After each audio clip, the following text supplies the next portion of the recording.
우리가 시편 전체가 150편인데 몇 편이라고요? 네, 150편인데 5권으로 구분이 되어 있습니다. 그 중에 제1권이 1편부터 41편까지가 1권에 해당이 됩니다. 그런데 그 중에서 다윗이 쓴 시가 많습니다. 다윗은 이 시를 쓸 때는 인생의 초반전이 아니고 중반전이 아니고 종반전에 나이가 많이 들은 다음에 쓴 시입니다. 그리고 신분이 왕이었을 때 쓴 시입니다. 원래 다윗은 어떤 사람이었죠? 다윗은 가정에서도 집안에서도 많은 형제들 틈에서 아버지에게 중요한 예배나 제사를 드리러 갈 때는 다윗을 그냥 남겨놓습니다. 너는 집에서 이 일 좀 해라.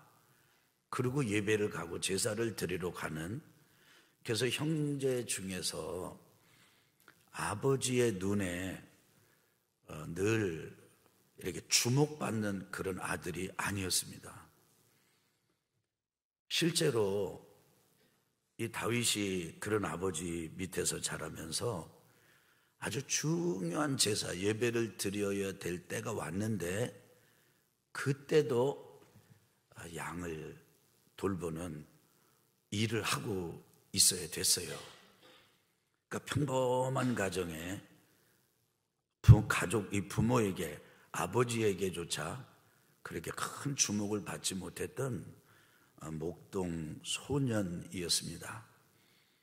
그런데 이런 아버지와 형제들과 함께 이 제사를 집례하던 선지자 사무엘이 훌륭한 아들, 이 사람이다, 저 사람이다, 이렇게 마음속에 탁 동하고 막 이런 게 있는데, 그런데 하나님은 다른 사람에게 기름을 붓지 못하게 하시고 그 집에서 심부름하고 집에서 뒤치다거리하고 양을 치고 있는 다윗을 불러 올렸을 때야 비로소 하나님께서 사무엘 선지자에게 허락을 하셔가지고 이 사람이 내가 세울 왕이다, 기름 부어라. 그래서 세움을 받은 사람이 다윗입니다.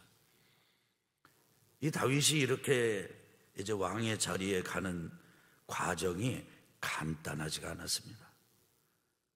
이게 부분적으로 지지를 받다가 전체적인 지지를 받고, 그리고 왕으로서 이 나라를 다스리는데 그만 그 업무나 일이 너무나 이게 부담이 되고 스트레스가 많고 뭐 이러다 보니까 오히려 성공했을 때, 어느 정도 성취를 경험했을 때, 와, 이게 참 기가 막힌 그런 죄악에 빠지게 됐습니다.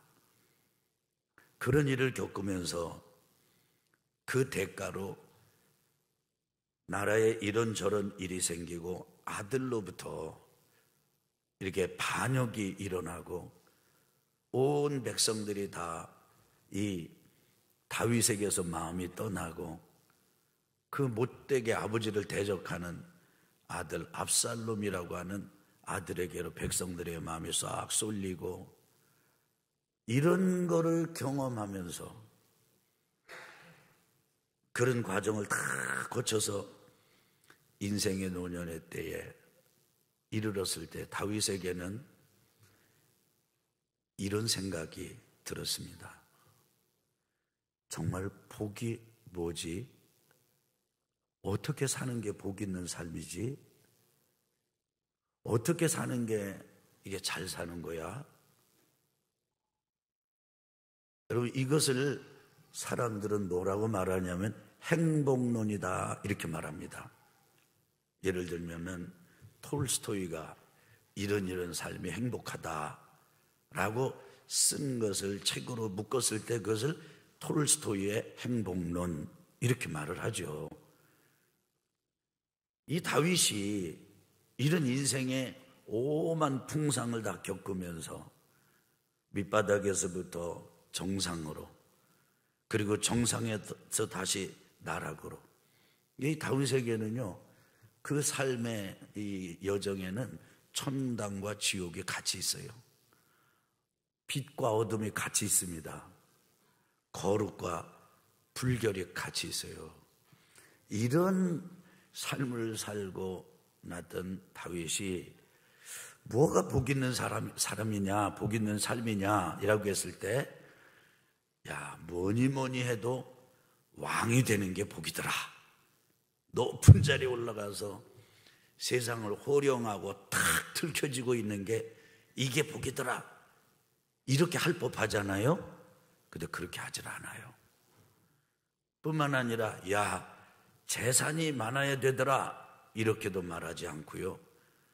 야, 사람은 잘나고 봐야 되겠더라 이렇게 말하지도 않습니다. 인간관계를 잘하면 그게 행복한 거다 이렇게 말하지도 않아요.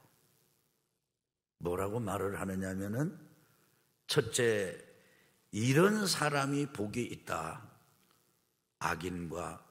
악인들이 가진 꾀를 따라 사는 사람이, 따라 살지 않는 사람이 복이 있다. 이건 의외입니다. 이런 이야기를 그냥 윤리교사가 했다든지, 소위 말하면 철학 사상가가 했다든지 그러면 그럴 수 있어요. 근데 다윗은 아주 그 세상 한복판에서 한 나라를, 제국을 경영하던 왕이었거든요. 국방력을 잘하는 게 복이 있는 거더라 이런 거, 힘이 있어야 되는 이게 아니고요. 진짜 행복하고 복 있는 삶은 뭐냐면 악인들의 꾀를 따라가지 않는 것이다. 악인들은요, 버전이 다양해요. 죄인들도 있고 오만한 자들도 있고 그래요. 그래서 악인들의 꾀를 따르지 않고 죄인들의 길에 서지 아니하며 오만한 자들의 자리에 앉지 않는 것, 이게 복이다. 이게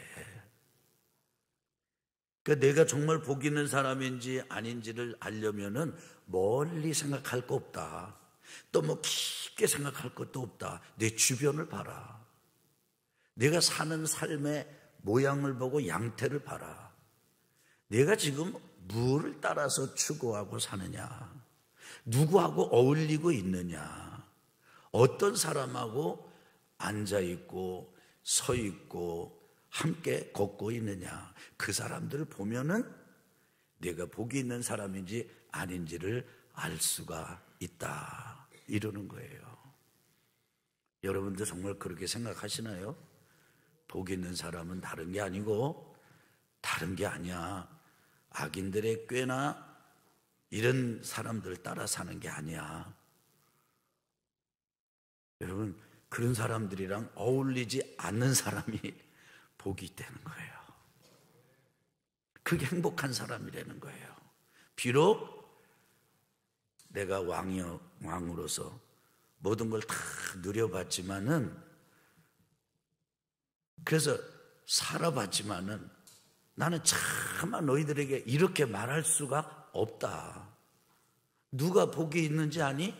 나처럼 목동에서 왕 자리까지 올라가는 사람이야. 나 그렇게 말하지 않아. 그렇게 말할 수가 없어. 비록 너희들이 나와 같은 왕의 자리에 있지는 않다 할지라도, 그게 복의 기준이 아니고 복을 결정하는 게 아니더라. 너희들 주변을 살펴보고 악한 사람들을 그 꾀를 따라서, 아이디어를 따라서, 그 생각을 따라서, 계획을 따라서 살지 않을 때, 일단 너는 지금 행복한 길에 들어서 있는 것이야, 이렇게 말씀해요. 두 번째는 뭐라고 얘기를 하는 거 아니? 이렇게 말합니다. 한번 따라합시다. 하나님의 말씀을 즐거워하여 주야로 묵상하는 사람이다. 여러분, 진짜 왕이 행복하다, 복이 있다 그럴 때 이렇게 할 만하지 않아요? 지리를 익히고, 그 다음에 조직을 할 줄 알고, 조직을 운용할 줄 알고, 그 다음에 또 재정을 경영할 줄도 알고, 뭐 이런 거 많이 하지 않겠어요? 그래서 그거 배우잖아요. 학교 가면은 뭐 과가 여러 가지 과가 있는데 다 그런 거 갖추는 거 아닙니까? 어디 가든지 한 몫을 할 수 있도록 배우는 거잖아요. 그 왕 다윗이 해주고 싶은 말이 얼마나 많겠어요. 저는 이런 생각도 들더라고요. 이게 시편 1편, 2편, 3편 이 말씀이 행복론이면서 동시에 왕이 되려면, 이 나라를 다스리려면, 이 세계를 경영하려면 이렇게 이렇게 해야 된다라고 하는 제왕학이더라고요. 왕이 되는 길을 일러주는 것이 바로 이 시편 1편, 2편, 3편의 말씀이더라고요. 혹시 여러분 중에 내가 시의원 혹은 시장 혹은 국회의원 혹은 내가 도지사, 내가 대통령 해봐야 되겠다, 그런 분 계십니까? 정치의 진짜 뜻을 가지고 계신 분이 계세요? 어때요? 여러분에게 이게 제왕학으로 들리나요? 이게 리더들이 나가야 될 길로 이게 들리시나요? 근데 다윗은 그렇게 이야기하고 있는 거예요. 너희들이 진짜 왕이 되고 진짜 그러면서도 행복한 복 있는 이런 리더가 되고 지도자가 되려면은 너희들의 기쁨이 뭔지, 너희들이 제일 좋아하는 게 뭔지를 생각해 봐야 돼. 혹시 너희들이 음주, 가물을 즐기는 것에 온통 빠져 있느냐? 그러면 이미 어긋난 거야, 어긋난 거. 너희들이 덩실덩실 춤을 추고 너무 기쁘고, 그래서 너희들의 가슴이 설레고 가슴이 벅차고 뭐 이런 거가 하나님의 말씀을 대할 때, 하나님의 말씀을 생각할 때 그렇게 돼야 돼. 이게 기쁨의 주제가 돼야 돼. 그래서 그 말씀을, 그 하나님의 말씀을 마치 주머니에다가 담아가지고, 물건을 가지고 담아가지고 가방에 담아가지고 넣어가지고 다니듯이 마음 주머니에다가 늘 넣어놓고 꺼내보고 또 생각하고 또 이렇게 반추하고 반복하고 생각하고 아멘 할 때까지 하려면 통찰할 때까지, 성찰이 일어날 때까지 하는 거, 이게 왕이 되는 길이야. 이게 여러분들 그렇게 들리시나요? 여러분들 공감이 되십니까? 여러분, 우리는 시장은 아닐지 몰라도 우리도 지도자입니다. 가정의 최고 지도자예요. 존엄은, 최고 존엄은 북한에만 있는 게 아니에요. 각 가정마다 여러분이 다 지도자예요. 다 왕이에요. 다 여러분의 가정의 장이에요, 장. 저는 이렇게 오랫동안 목회를 하고 성경을 접하면서도요, 제게 이해할 수 없는 게 있어요. 저를 향해서도. 뭐냐면 신앙생활이 그렇게 유쾌하지 않을 때가 많이 있다는 거예요. 뭐 예배를 드리러 갈 때도 오늘은 예배 드리러 안 갔으면 좋겠다, 이런 생각이 들 때가 있어요. 그러니까 제가 예배를 인도하러 가는 사람이 예배를 오늘은 안 했으면 좋겠다 라는 마음을 갖는다는 거, 이거 굉장히 이율배반적인 거거든요. 그 다음에 기도할 때도 나 이번 지금 이 시간에는 나 기도하는 것보다 그냥 자고 싶다, 뭐 이런 생각이 들 때가 있어요. 그러니까 예배도 기도도 묵상도요, 이 말씀을 읽는 것도요, 꼭 뭐 이렇게 읽어야 되나, 꼭 이렇게 해야 되나, 뭐 이런다고 꼭 다 되나. 그래서 참 이해할 수 없는 내 마음속에 저항감이 있는 거예요. 저항. 근데 참 이상한 건요, 나 이번에 예배 드리러 가기 싫다 이럴 때 그래도 예배를 드리러 오고 그래도 예배할 때 이상하게도 그때 은혜를 더 받아요. 이게 말씀 묵상도 그래요. 여러분, 저는 지금 10년 동안 똑같은 소리를 하거든요. 여러분, 맨날 제목은 바뀌어서도 그 얘기가 그 얘기예요. 여러분, 어느 교회에 목사님이 새로 부임하셨대잖아요. 근데 첫 번째 설교에 성도들이 은혜를 듬뿍 받았어요. 근데 두 번째 주일 예배를 드리러 갔는데 첫 번째 주일하고 설교가 제목도 똑같고 내용도 똑같아. 목사님이 또 그러시는가 보다. 그런데 세 번째 주에 갔는데도 똑같아. 근데 반복되는 거예요. 여기저기서 수군거림이 일어났습니다. 성도 중에서 목사님에게, 목사님 계속 똑같은 말씀만 설교를 하시는데 이렇게 곤혹스럽게 질문하니까 목사님 하시는 말씀이, 그러게요, 저도 고민입니다. 제가 설교를 했는데 그 설교를 한 내용을 가지고 성도들이 해야지 다음번 진도를 나가겠는데 안 하니까 내 설교의 진도를 못 나가고 있습니다. 그랬대잖아요. 전혀 10년 동안 이 시편 1편을 묵상해 오고 10년 동안 이 말씀을 선포했습니다. 축복했습니다. 어제도 우리 교회 새가족 첫 신방을 했거든요. 우리 교회 등록을 신청하면 5주 양육을 받잖아요. 목사님도 받아요. 저는 제 마음속에 기억에 남는 분이 계세요. 이력서를 가지고 왔어. 그리고 이력서를 보여주시면서 저는 우리 교회, 제가 이렇게 해서 목회자지만 우리 교회에 그냥 평신도로 신앙생활을 하겠습니다. 혹시 오해가 있을까 봐 제가 이력서를 가져오신다는 거예요. 목사님이 오셔서, 목사님 참 그 진지하시잖아요. 여러분 쉽지 않습니다, 그렇게 하는 게. 근데 제가 그분에게 말씀을 드렸어요. 그러면 그렇게 하시라고. 그런데 그분이 이제 우리와 같이 신앙생활하면서 가슴도 뜨거워지고 희망도 생기고, 여러분, 목회자가 목회할 희망을 상실할 때 그것처럼 고통스러운 게 없어요. 제가 우리 지방의 감리교회 지방의 책임자를 감리사라고 그럽니다. 감리사.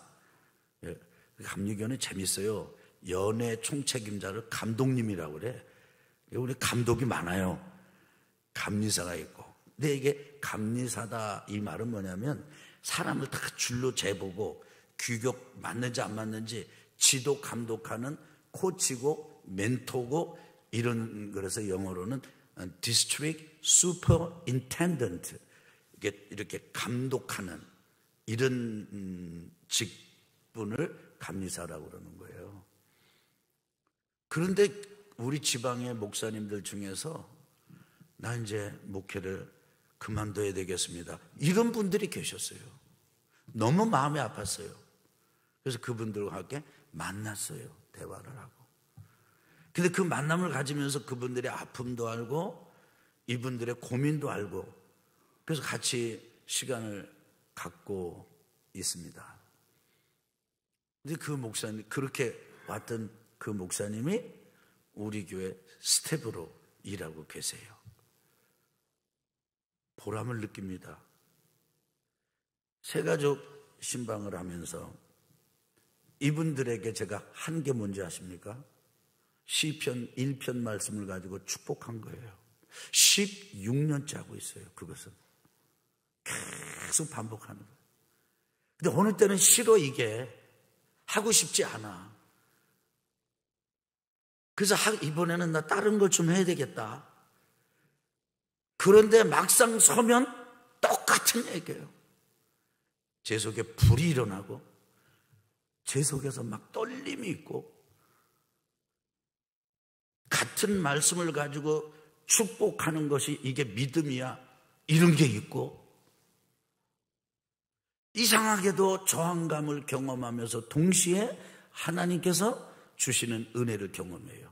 아마 여러분도 대등소이하지 않을까 그렇게 싶습니다. 여러분 기억하십시오. 여러분의 기쁨이 무엇인지, 그 기쁨이 하나님의 말씀이고, 그래서 그 말씀이 너무 좋아가지고 여러분의 마음에 늘 담아가지고 다니면서 꺼내서 보고, 마치 거울 꺼내서 보면서 머리가 흥커러졌나 이렇게 하고 옷매무새 갖추는 것처럼 하나님의 말씀을 통해서 그렇게 사는 성도들, 그 양반이 복이 있다는 거예요. 승리하시길 주의 이름으로 축원합니다. 세 번째로는요, 이 사람이 복이 있다는 거예요. 따라합시다. 하나님께 피하는 사람입니다. 오늘 12절이 그렇잖아요. 시편이 1편하고 2편이 저는 다른 성경인 줄 알았어요. 근데 편이 이렇게 1편, 2편 구분된 건 줄 알았는데, 말씀을 묵상하고 또 읽고 보니까 이런 생각이 드는 거예요. 1편하고 2편이 원래는 한 시였는데 너무 길으니까 나눠놨구나. 한 사람 다윗이 시를 지으면서 적절한 이 단위로 구분해 놓은 연작시와 같구나, 이런 거를 제가 이렇게 이해하게 됐어요. 왜냐하면 1장 1편 1절에도 복 있는 사람 복으로 시작하고, 2장 12절에 마칠 때도 하나님께 피하는 모든 사람은 복이 있는 자로다, 복으로 끝나잖아요. 그래서 1편하고 2편을, 시편을 쫙 이렇게 함께 읽으면요, 더 멋진 장편의 시가 되더라고요.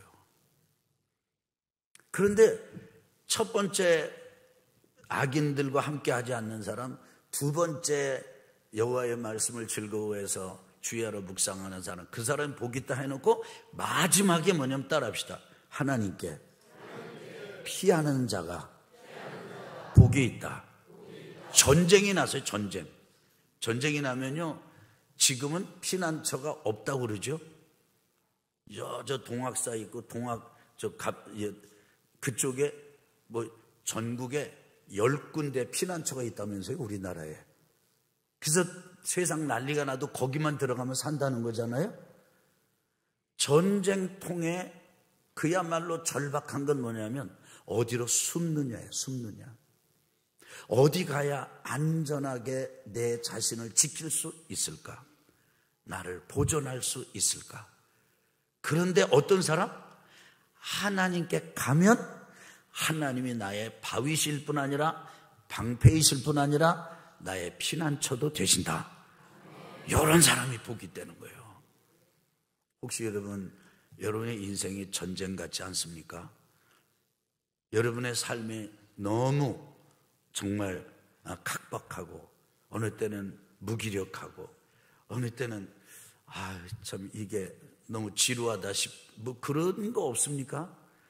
사실 무기력한 사람도 전쟁통에 있는 것이고, 영적 전쟁. 근데 피난처가 어디에 있습니까? 하나님께 있습니다. 그래서 하나님의 말씀, 하나님께로 가면, 제가 아버지께 왔어요. 아버지, 제가 이렇게 힘들어요. 참 감사한 거, 하나님은 우리를 있는 대로 다 받아주세요. 전에 저는 이런 생각이 있었습니다. 너무 내가 부족하고 너무 내가 이렇기 때문에 내가 나를 너무나 많이 재판을 많이 했어요. 판단을 많이 했어요. 여러분이 이해가 되실지 모르겠습니다. 네. 이렇게 예배를 한번 인도하고 나면요, 내가 그 말을 왜 했지? 길게 했으면 왜 내가 이렇게 길게 했지? 또 짧게 했으면 내가 왜 이렇게 짧게 했지?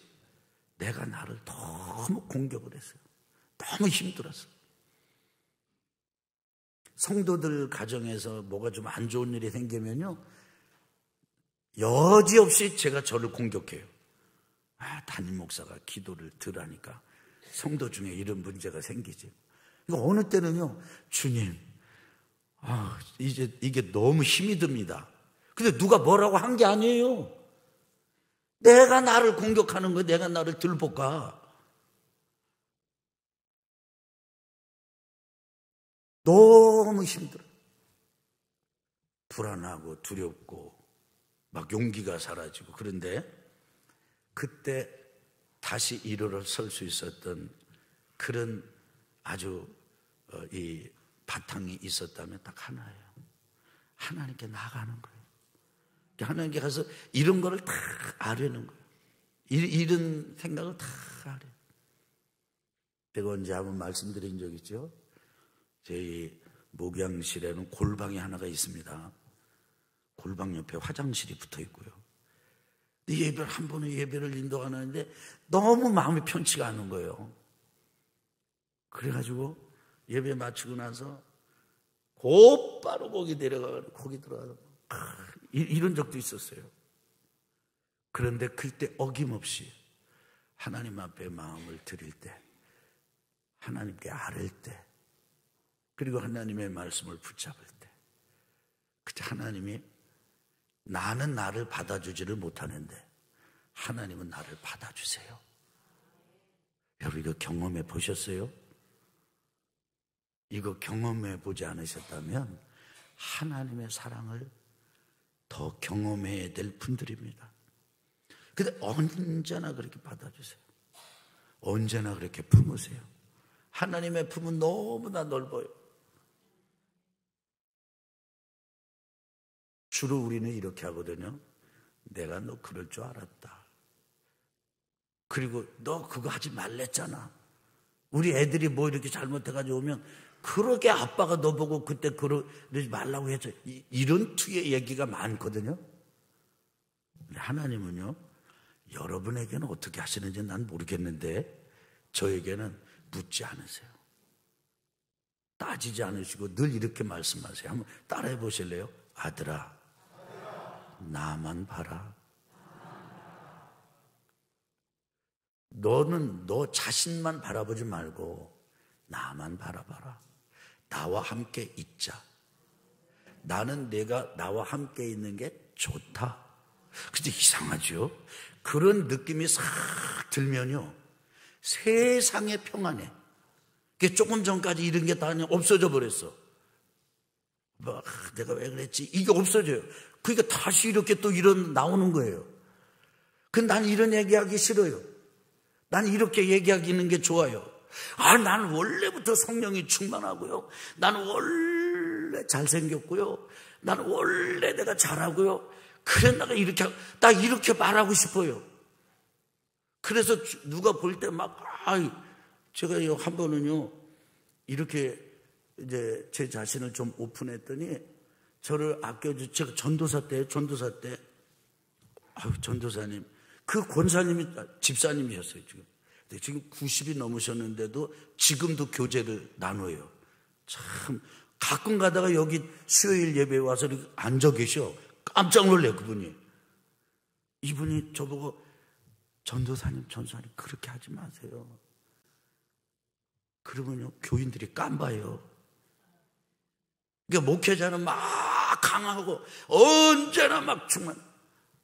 근데 여러분, 저는 그러고 싶지 않습니다. 왜냐하면 사람이 그게 아니거든요.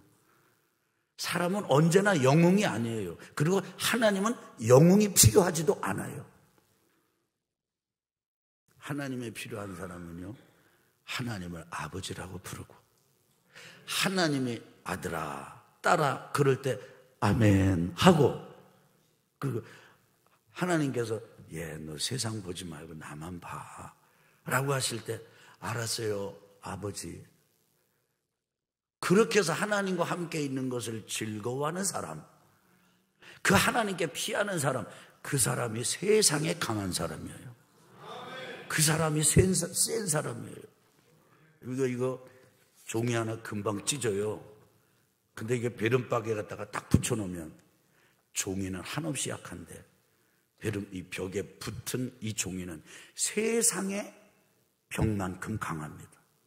우리는 그렇게 문풍지처럼 약하고 떨어요.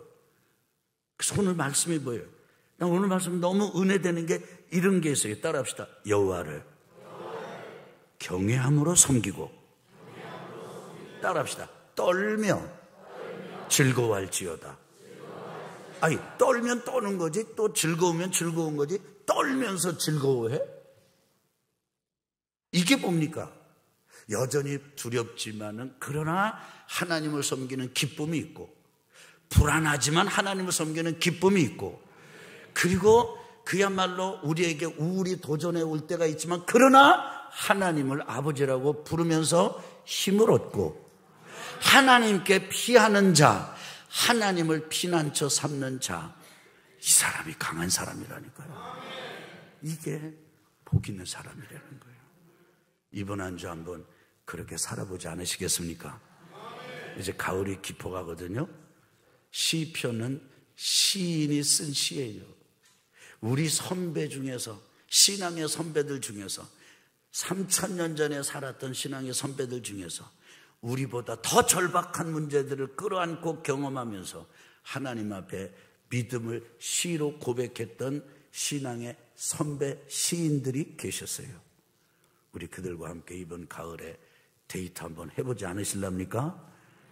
말씀 묵상에 거룩한 시간을 꼭 가지시길 주의 이름으로 축원합니다.